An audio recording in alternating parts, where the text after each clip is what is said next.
So this is an application of Molarity in preparation for the Bio 137. So what we're doing is we're asked to make 2 liters of a 2 molar aluminum chloride solution, and it's asking us 2 things. First, it's asking us how much solute will we need, and second, it's asking us about the procedure for how we would do that. So let's do the math first. Remember that anytime we see a capital M, we cross it out and we write moles over liters. Okay, so I'm going to start out with what we're trying to get. That we need 2 moles of AlCl3. And that needs to be per liter. Now, this time we don't want 1 liter, we want 2 liters. And remember, we're just orienting these so we get the letters that we don't want to cancel out. Okay, so now I have moles on the top, and I need grams on the top. So we'll use our periodic table to figure out molar mass of aluminum chloride. So chlorine is going to be 35, and aluminum I think is 27.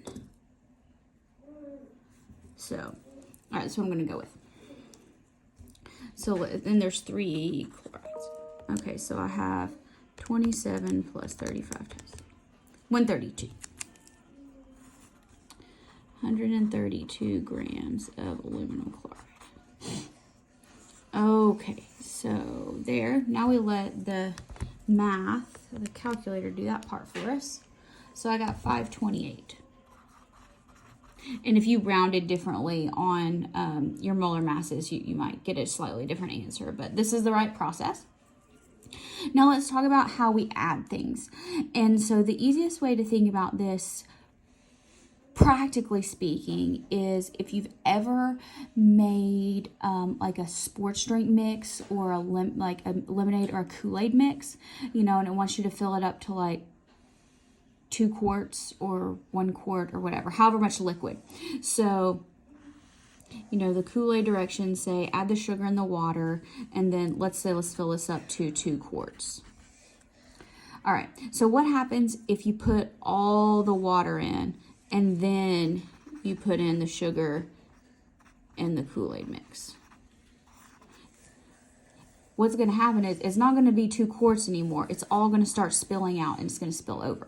So the important thing to remember is when you're making one of these solutions, in order to get this volume, you need to put the powder in first. Otherwise, if you get that amount of liquid and then you add the powder, because the powder takes up space.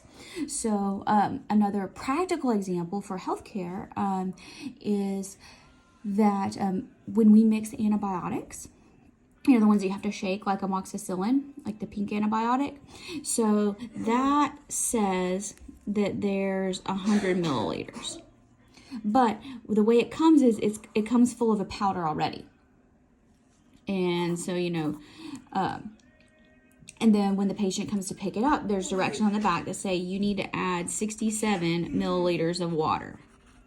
So notice when I add 67 milliliters of water to all this powder that's in there, the total volume is 100. So if you kind of do some subtraction, if we started out with 100 and then added the powder, it'd be 133, which would not be the correct dosing for the patient. So that's why that's really important that things are mixed in the correct order, which is much more important for somebody like me in pharmacy than necessarily somebody who's going to be working on the floor. But understanding the importance of why is a really good question.